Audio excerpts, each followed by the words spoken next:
Bonsoir à tous, merci de votre attention. Voici les titres de l'actualité de ce lundi. La mobilisation a été modeste pour les traditionnels défilés syndicaux du 1er mai. Plusieurs dizaines de milliers de personnes au total, avec des mots d'ordre centrés sur le refus de la précarité et du CNE. À Paris, comme chaque année, Jean-Marie Le Pen a rassemblé ses partisans.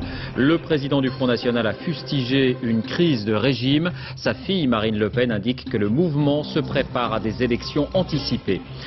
Un affrontement entre deux bandes rivales a fait un mort à Évry dans l'Essonne, un adolescent de 16 ans. 20 personnes sont en garde à vue. Les CRS quadrillaient le quartier aujourd'hui. La revanche du plombier polonais. Ce 1er mai, la France ouvre 7 secteurs économiques aux travailleurs des pays de l'Est entrés récemment dans l'Union européenne. Du bâtiment à l'hôtellerie, il s'agit de permettre aux entreprises de trouver de la main-d'œuvre. Aux États-Unis, fait sans précédent, ce sont les 40 millions d'hispaniques, première minorité du pays, qui veulent mettre l'économie au ralenti. Ils étaient appelés aujourd'hui à la grève du travail et de la consommation pour protester contre les nouvelles lois sur l'immigration. Enfin, Coluche inédit, à l'occasion des 20 ans de sa disparition ce printemps, un livre DVD compile ses principaux sketchs et en fait découvrir d'autres qui n'avaient jamais été montrés. Est-ce la grisaille au nord, les vacances ou tout simplement le besoin de souffler après la bataille du CPE? En tout cas, les manifestations du 1er mai n'ont pas fait recette. Il y avait de la bonne humeur, mais pas vraiment la grande foule. David Boéry, Mathias Second. Retrait du CNE, retrait de la loi Villepin, ou alors ça va péter. Des lycéens et étudiants une nouvelle fois dans la rue, en bonne place dans le défilé parisien du 1er mai. Après la fin du CPE, c'est désormais le thème de la précarité qui mobilise. Avec en ligne de mire le retrait du contrat nouvelle embauche, une revendication lancée par la CGT. Faire reculer la précarité, nous poursuivons sur le même thème et vous savez qu'à ce titre-là, le contrat nouvelle embauche fait partie de nos priorités. Le retrait de l'apprentissage à 14 ans, qui est aussi une mesure particulièrement régressive. Des revendications partagées par tous les syndicats présents cet après-midi à Paris, avec une nouveauté cette année, les leaders lycéens et étudiants en tête de cortège. D'abord parce qu'on a envie de fêter la belle victoire du retrait du contrat première embauche. Et puis on a envie de poursuivre cette unité entre les syndicats de salariés et les syndicats étudiants.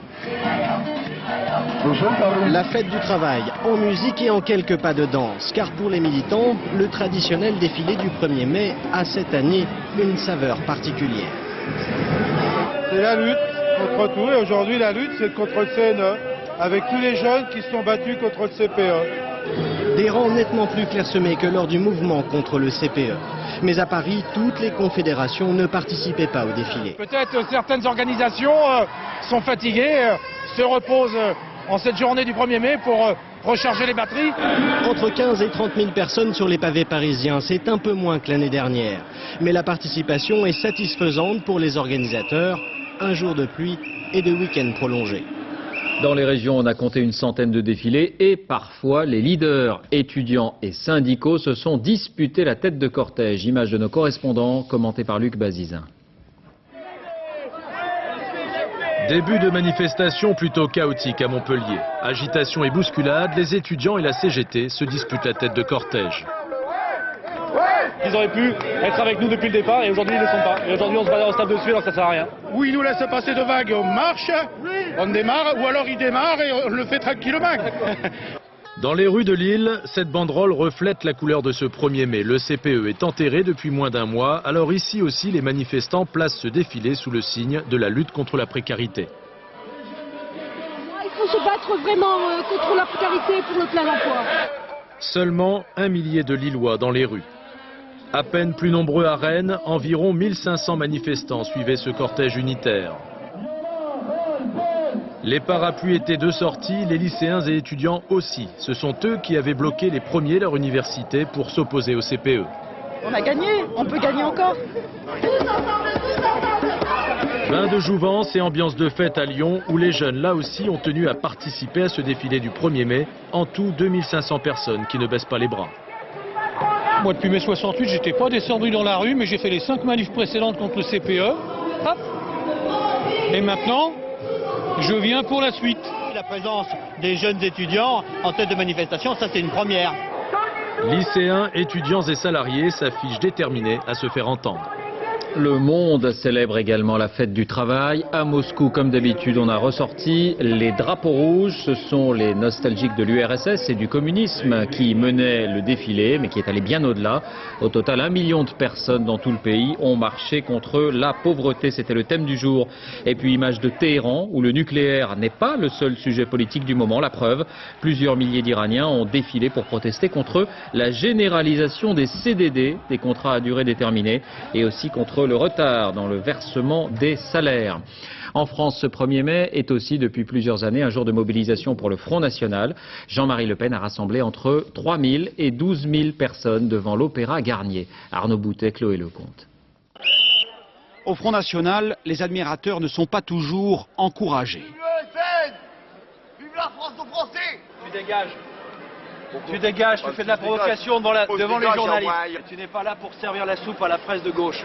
Devant la caméra, le député européen Karl Lang joue les gros bras. Ces gens-là n'ont rien à faire derrière la banderole du Nord-Pas-de-Calais. Avec des arguments très personnels. Provocateur skinhead, vous êtes payé par le ministère de l'Intérieur pour dire que bordel.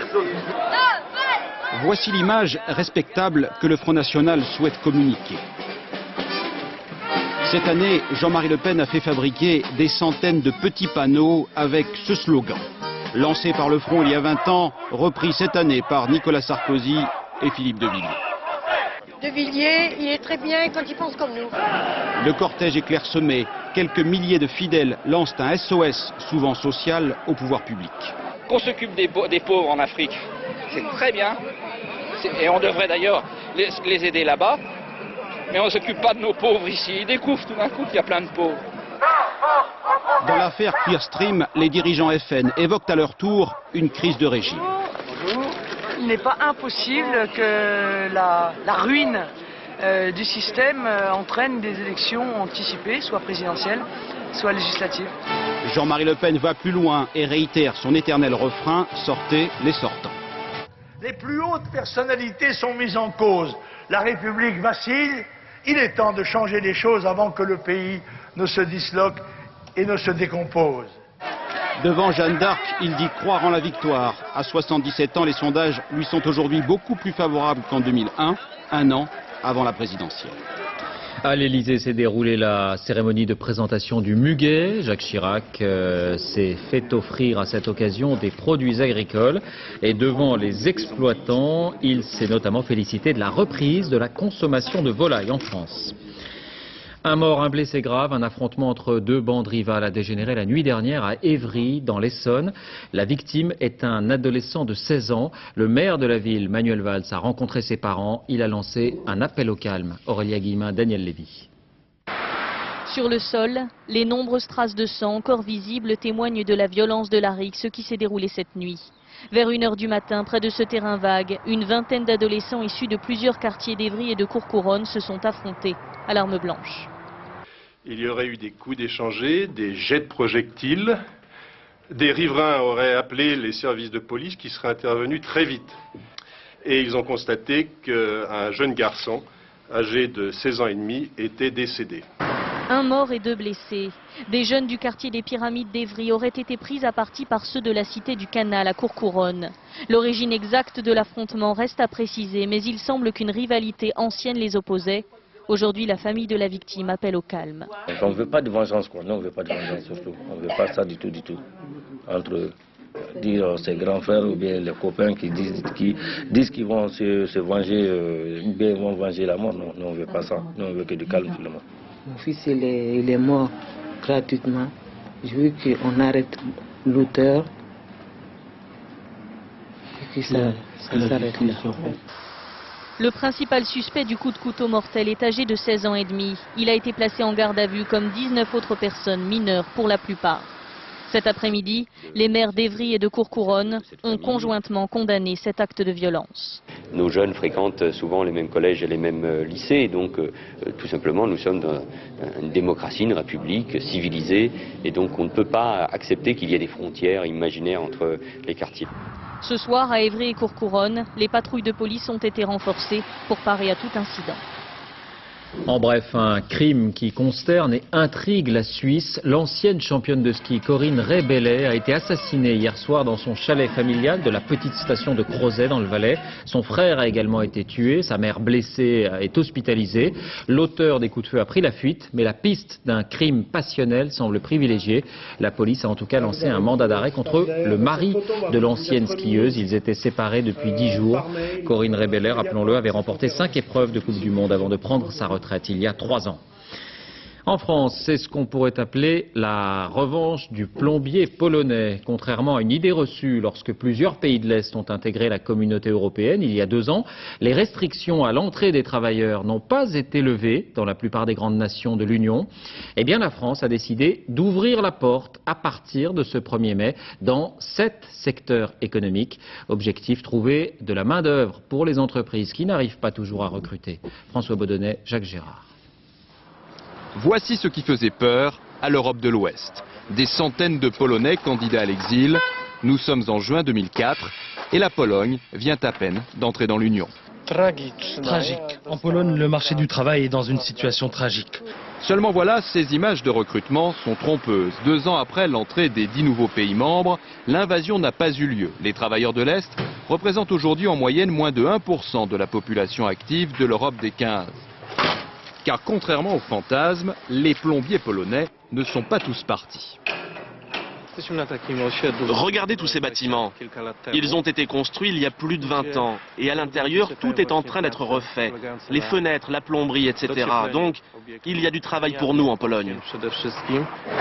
Les travailleurs de l'Est exilés ont choisi l'Irlande ou la Grande-Bretagne, 2 pays aux frontières ouvertes. La France, elle, exigeait un permis de travail. À partir d'aujourd'hui, donc, ce n'est plus nécessaire dans 7 secteurs d'activité, parmi lesquels les travaux publics, l'hôtellerie, l'agriculture et certaines industries. Au total, 61 métiers, totalisant 700 000 offres d'emploi, dont beaucoup n'étaient jamais pourvus, faute de candidats. On se dit que logiquement, on devrait tomber sur des personnes qui seront motivées. Et c'est ce qui manque peut-être un petit peu à l'heure actuelle. Dorénavant, les Européens de l'Est peuvent travailler librement dans 7 pays sur 15. Pour 6 autres, dont la France, les frontières sont entrouvertes. Quant à l'Allemagne et à l'Autriche, elles maintiennent leurs restrictions. Bref, les citoyens de l'Est n'ont pas encore les mêmes droits que ceux de l'Ouest. Vous le savez, c'est un grand débat sur l'immigration qui va commencer demain à l'occasion de la présentation à l'Assemblée du projet de loi Sarkozy. Un sondage intéressant à ce propos, il a été réalisé par l'Institut Louis Harris pour Libération, à paraître demain. 46% des personnes interrogées considèrent que l'immigration est un atout pour la France, contre 39% qui estiment que c'est un handicap. Le texte, vous le savez, restreint le regroupement familial et veut créer une immigration choisie. Dans ce domaine, un retour en arrière est assez instructif. Il faut savoir que depuis 30 ans, les gouvernements ont fait voter beaucoup de lois sur le sujet. Elles n'ont pas toujours été appliquées. C'est le dossier de cette édition. Il est signé Émilie Lançon, Virginie Travers. L'immigration, on en entend vraiment parler pour la première fois en 1974. Valéry Giscard d'Estaing est élu. Son septennat coïncide avec la fin des 30 Glorieuses, le début du chômage et le premier choc pétrolier. Le nouveau président de la République ferme les frontières. Son secrétaire d'État à la condition des travailleurs manuels s'en explique. Nous changeons d'époque et il y aura probablement dans les 15 années qui viennent une diminution régulière de la main-d'œuvre étrangère en France. De leur côté, les immigrés comprennent qu'ils ne retourneront plus chez eux. En 1976, Giscard instaure alors le regroupement familial. Jean-Marie Le Pen conduira la France. Le Front National n'est encore qu'un groupuscule. Jean-Marie Le Pen fait de l'immigration son cheval de bataille pour les 30 ans à venir. 1981, la gauche arrive au pouvoir. Virage à 180 degrés. 3 des 110 propositions concernent l'immigration. D'abord les régularisations, 130 000 au total, puis la carte de séjour de 10 ans. 1986, première cohabitation, la droite affiche sa fermeté. Charles Pasqua est ministre de l'Intérieur. Aujourd'hui, la situation créée en France par la présence d'une forte population immigrée en période de crise économique est porteuse d'un risque grave qu'il ne faut pas se dissimuler. Ce sera le début des charters, une mesure qui envoie un message fort. Attention, si vous venez en France, et si vous venez en situation illégale, vous avez une chance désormais de repartir dans votre pays. À partir de là, le débat se polarise sur l'immigration clandestine. Mitterrand est réélu en 88. Les lois Joxe ne touchent presque pas aux lois Pasqua. Fini les idéaux de 81, le président de la République est devenu pragmatique. Le seuil de tolérance, il a été atteint dès les années 1970, puisque le nombre n'a pas augmenté. Michel Rocard, Premier ministre, explique lui que la France ne peut pas accueillir toute la misère du monde. La gauche maintient les charters et la droite ne manque pas de le lui rappeler. Le type de symbole que vous avez mis en place, notamment au travers des charters pasquois. Quelle est la différence entre le charter pasquois et le charter fait une véritable rare. 1993, nouvelle cohabitation, nouvelle loi Pasqua. 1995, Jacques Chirac est élu. Un an plus tard, des sans-papiers occupent l'église Saint-Bernard et sont évacués par la force. 1997, les lois Debré tentent à nouveau de réguler l'immigration clandestine. Quelques mois plus tard, Jean-Pierre Chevènement procédera à 83 000 régularisations. En 2002, la droite revenue aux affaires. Le nouveau ministre de l'Intérieur, Nicolas Sarkozy, ferme le camp de Sangatte. Aujourd'hui, la gauche est d'accord pour contrôler les frontières et lutter contre l'immigration illégale, et la droite accepte l'idée que l'immigration zéro est un faux slogan. Au total, l'immigration reste stable. Entre 1975 et 1999, elle représenterait 7,4% de la population. Et donc dès demain, le projet de loi Sarkozy sera examiné à l'Assemblée. Encore un mot de politique avec le retour d'Alain Juppé. Pas encore un retour en politique, mais un retour en France. En tout cas, l'ancien Premier ministre va quitter le Québec cet été pour revenir à Bordeaux. C'est ce qu'il a annoncé aujourd'hui dans la presse québécoise. La fin du Technival, la petite bourgade de Chavannes, dans le Cher, va retrouver son calme après le départ de quelques 82 000 participants à la rêve géante qui a duré 3 jours. Sur place, Abdelmostefa. Yann Moine. Ce matin, vers 10 h, il y avait encore 50 000 rêveurs sur le Technival. À la mi-journée, il a fallu couper le son, conformément à ce qui avait été négocié. En tendant l'oreille, on pouvait alors commencer à entendre les oiseaux, et en tapant du pied, les agriculteurs de Chavannes pouvaient constater que leur terrain mettrait du temps à s'en remettre. Essayez de prendre déjà une bêche et puis essayez de gratter, vous allez voir que c'est presque... Nous, on voulait pas d'eux, eux, ils voulaient pas venir ici. Qui c'est qui a décidé? C'est l'État. Bon, ben, l'État qui trouve d'autres solutions. À la fin de la semaine, les agriculteurs en sauront un peu plus sur l'indemnisation des terres réquisitionnées. En attendant, ils comptent un peu sur le civisme des teufeurs pour récupérer leurs parcelles dans le meilleur état possible. On laisse pas la nature salie, polluée non plus trop, quoi. Donc même si des fois il n'y en a pas beaucoup qui rangent ou qui nettoient, bon, il y a quand même un petit mouvement de nettoyer autour de son campement ou des choses comme ça. À l'heure des départs, les premiers bilans. Côté autorité, on se dit satisfait. En 5 jours, peu d'incidents à déplorer, à l'exception de l'agression de 2 gendarmes mobiles par un rêveur ce matin. Près de 600 festivaliers soignés dans les différents postes de secours, 39 personnes placées en garde à vue, essentiellement pour trafic de stupéfiants. Plusieurs opérations menées sur la zone qui ont mené à démanteler sans doute des réseaux organisés qui seront dans les prochaines heures devant la justice. Mesdames et messieurs, nous vous invitons à quitter la zone. Un ratissage pour accélérer le départ. En fin d'après-midi, vers 18 h, on annonçait encore plus de 20 000 personnes présentes sur le site. Justice, c'est demain que s'ouvre le procès du crash du Mont Saint-Odile. Après une procédure interminable, 14 ans d'enquête, interminable surtout pour ceux qui ont perdu un proche dans la catastrophe. Christine Boss-Virgiliado sur place. Depuis 14 ans, Alvaro Rendon n'a jamais lâché le morceau. Il mène un combat pour la vérité. Le 20 janvier 1992, sa vie bascule. Sa femme Rossana disparaît dans l'accident de la 320. Ce soir-là, il l'attend à l'aéroport, un moment gravé dans sa mémoire. Pour moi, il n'y avait plus d'espoir, c'est-à-dire c'était fini. Pourquoi? Je sais pas, c'est un pressentiment. C'est un pressentiment, je ne peux pas vous l'expliquer. Pour moi, j'ai dit, je ne verrai plus Rossana. Depuis, ce directeur de recherche au CNRS refuse la fatalité ou la thèse de l'erreur humaine. Et aujourd'hui, les 500 pages de l'ordonnance de renvoi lui donnent en partie raison.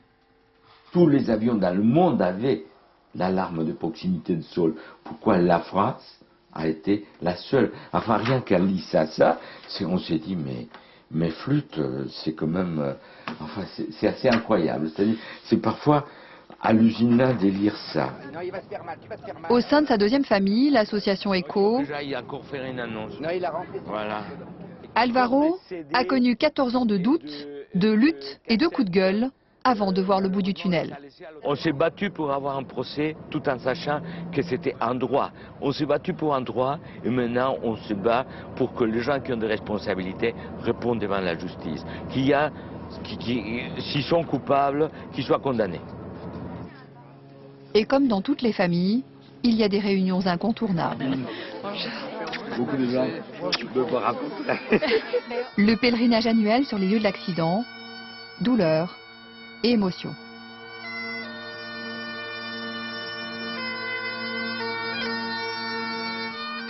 D'innombrables expertises et contre-expertises, 13 années d'instruction, 3 juges n'ont pas entamé sa détermination.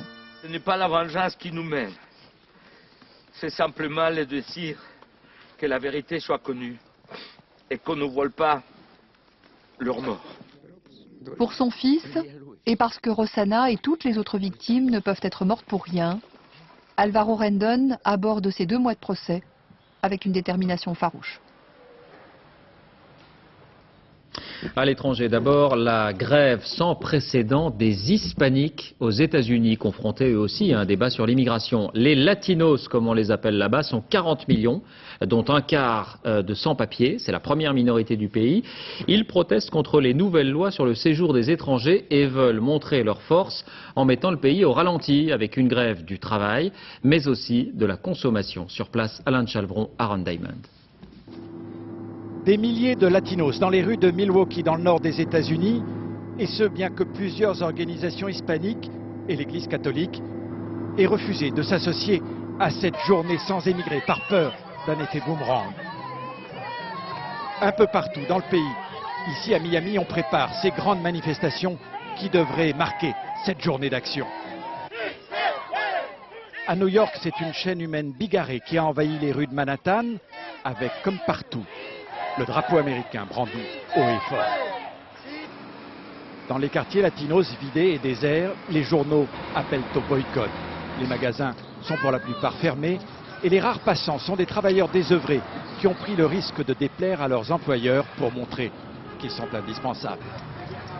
Aujourd'hui est une journée où l'on doit montrer au peuple américain que nous avons un vrai pouvoir, un pouvoir de main-d'œuvre, un pouvoir économique, car nous faisons tourner pas mal d'argent.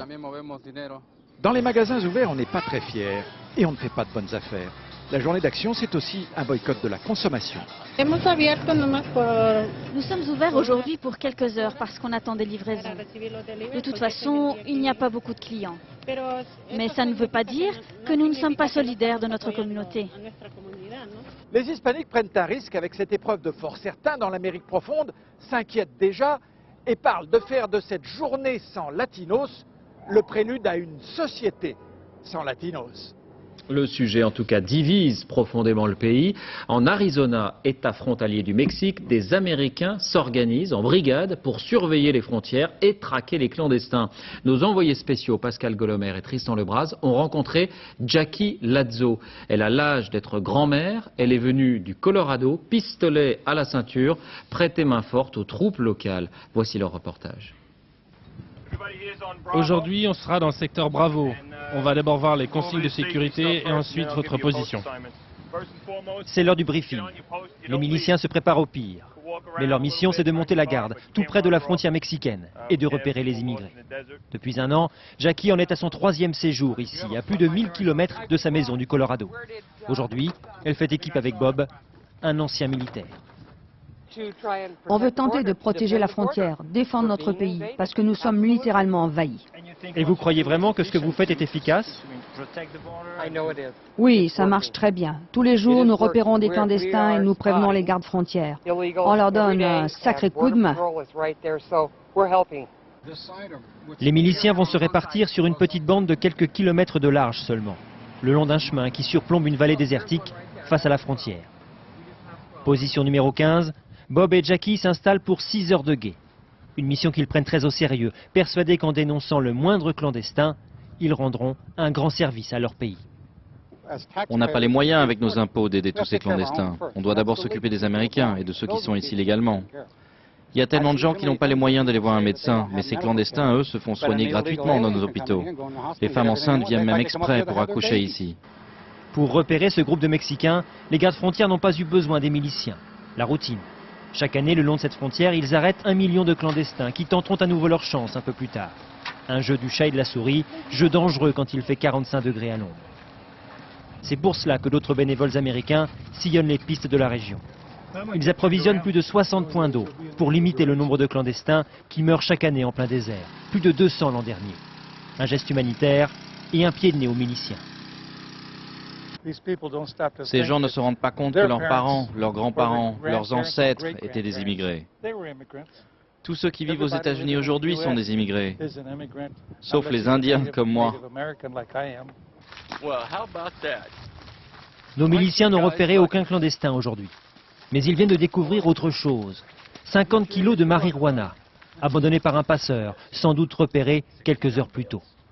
Une belle occasion pour le chef du groupe de pointer les coupables. C'est un échec pour la Maison-Blanche, un échec pour le Congrès. Parce que les moyens sont là, mais personne ne fait rien pour arrêter ça. Les yeux rivés sur la frontière, les miliciens lorgneront aussi du côté de Washington ces prochains jours, en espérant qu'enfin le pouvoir écoute leurs arguments. En bref, encore à l'étranger, un nouveau coup de tonnerre dans le secteur de l'énergie. Le président bolivien Evo Morales, 3 mois après son élection, annonce la nationalisation des hydrocarbures, pétrole et gaz. Les militaires ont pris le contrôle des champs pétroliers dans la foulée. La Bolivie possède les 2e réserves du continent américain et la plupart des grandes compagnies, Total notamment, sont présentes sur place. En France, blocage levé au port d'Arcachon en fin d'après-midi. L'activité était arrêtée depuis vendredi. Les pêcheurs, vous le savez, protestaient contre la hausse du prix du gazole. La lutte contre les feux de forêt, et oui, on y pense déjà, à 2 mois de l'été. À Lucéram, près de Nice, où la forêt avait brûlé il y a 3 ans, la municipalité mise désormais sur les vaches. Des vaches débroussailleuses. Sur place, Nathalie Jourdan, Raymond Chaplard. Août 2003, Lucéram brûle à petit feu. C'est bon, il passe plus là. Il passe plus. La zone est inaccessible, les points d'eau sont rares. Il faudra 1 mois pour éteindre l'incendie. 3 ans plus tard, les habitants parient sur un pare-feu des plus naturels, les vaches. Ils en ont acheté une 12aine.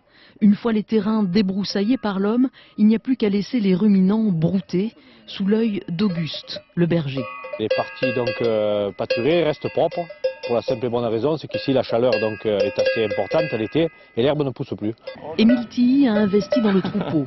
Ça c'est une gourmande. Il a convaincu les propriétaires des terrains à défricher que les coups de mâchoire des vaches étaient un rempart efficace contre les flammes. Une 50aine d'hectares est déjà entretenue par Noisette et ses semblables. On a commencé avec des bêtes des vaches de réforme. Alors des vaches de réforme, c'est des vaches qui ne sont plus rentables pour un berger. Donc on les a prises comme broutardes, elles ne nous ont pas coûté trop cher. Et ensuite, comme on s'est passionné de ça, on a décidé d'acheter des vaches de pure race. On est allé les acheter dans le Cantal.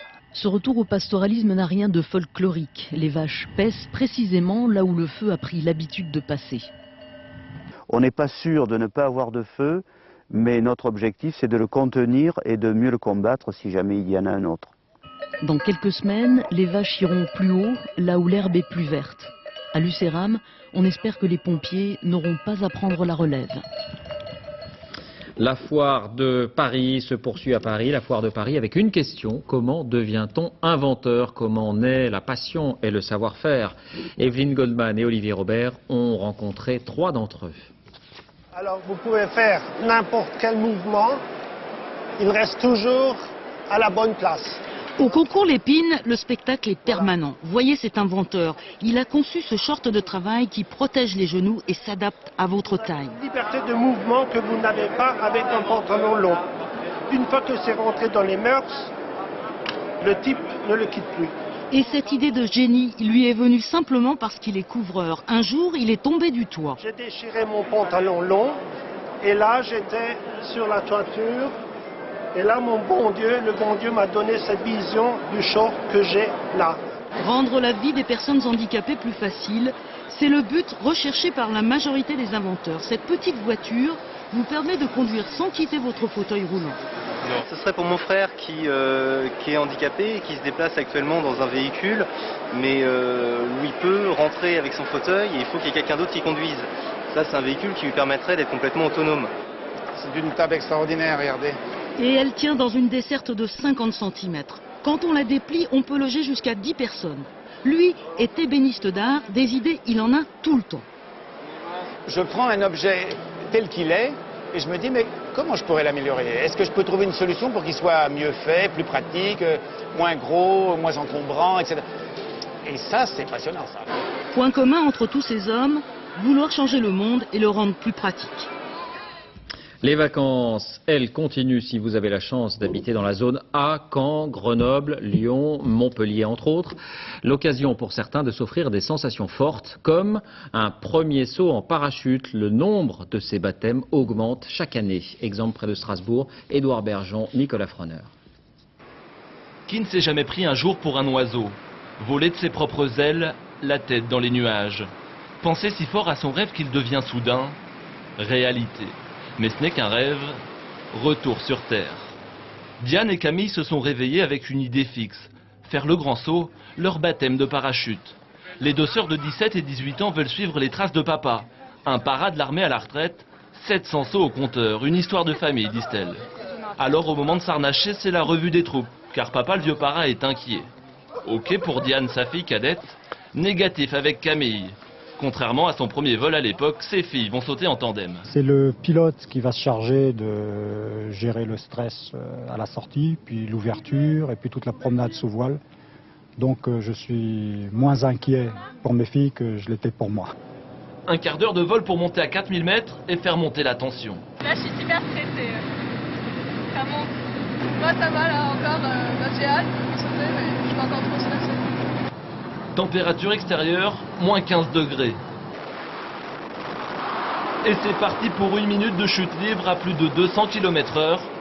Sensation garantie, avec vue imprenable sur Strasbourg. 3 minutes de vol ou plutôt de rêve, et c'est déjà la fin. Reste encore l'atterrissage.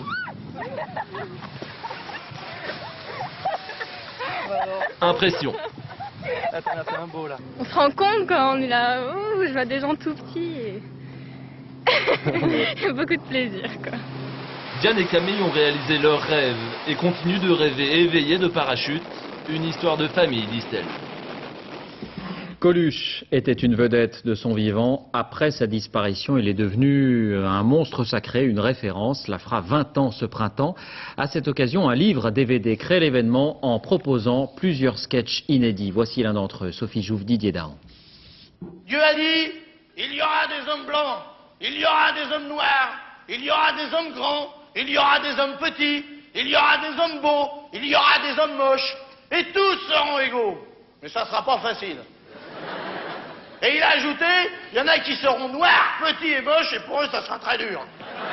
Et ici, il serait là maintenant, ça serait formidable. Il rigolerait de tout ce qui se passe. Un mec ayant fait peur aux politiques, enfin voilà. Un homme, un vrai. Beaucoup le regrettent encore, ce bousculeur de tabou. Ce petit gars de Montrouge qui voulait s'extraire de la zone en faisant l'artiste. En 69, il fonde le Café de la Gare avec Romain Bouteille, le premier à croire en lui. Un gars qui est débrouillard, qui est dans le malheur, qui a l'habitude du malheur, quoi. Qui est prêt à aller dans l'ombre et qui va absolument arriver à prouver qu'il est quelqu'un. Ma mère, elle disait toujours, tu feras jamais rien, toi, t'es à 3e roue du carrosse. Ben, dis donc, tout le monde ne peut pas être sorti de la cuisine à Jupiter, hein. Sa verve fait aujourd'hui l'objet d'un livre avec un DVD, 4 inédits. Regardez, le voilà pour la première fois devant une caméra, il a 27 ans. Qui était si beau, vous connaissez bien, et que tout ça c'est pour des tripatouillages dessous par en dessous. Je peux dire. Il dénonce la destruction des halles, et déjà Coluche mêle le comique et le politique. Je crois que je peux dire aujourd'hui en leur nom, non. Avec mon air One-man show, cinéma, radio, télévision, Coluche touche à tout, sans jamais oublier d'attaquer les puissants. C'était pas un tous pourri, lui, hein. Il racontait pas tous pourris. Il appréciait les hommes politiques qui agissent. Témoignages, nostalgie et documents inédits précèdent un bien triste anniversaire, les 20 ans de la disparition de ce clown qui mêlait coups de poing et poésie. Sport football, ce sont des Lyonnais têtes bariolées, grimées qui sont apparus hier au Stade Gerland pour fêter le 5e titre consécutif de champion. Ça ne les a pas empêchés, vous le voyez, de se livrer à une démonstration face aux voisins Saint-Etienne, 4-0, but signé El Buick contre son camp, Fred, Juninho sur penalty et Pedretti.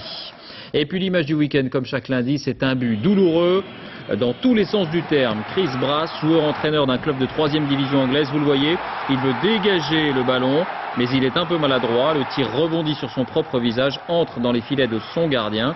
Bilan, un nez cassé. Mais finalement, la victoire tout de même 3-2 pour son équipe, le Bury FC. Fin de ce journal, merci de l'avoir suivi. Tout de suite la météo. Patrice Drevet, 20h50, le premier épisode de Calas et Onassis avec Gérard Darmon dans le rôle de l'armateur grec. À demain.